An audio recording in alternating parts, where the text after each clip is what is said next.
Hello and welcome to my channel. Today I'm going to show you how you can put money in starpets.gg in your mobile.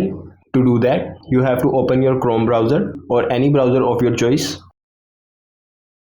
Here, search for starpets.gg. Open the first link. Here, you have to first log into your account. After logging in, you will see at the right bottom corner a profile button will appear.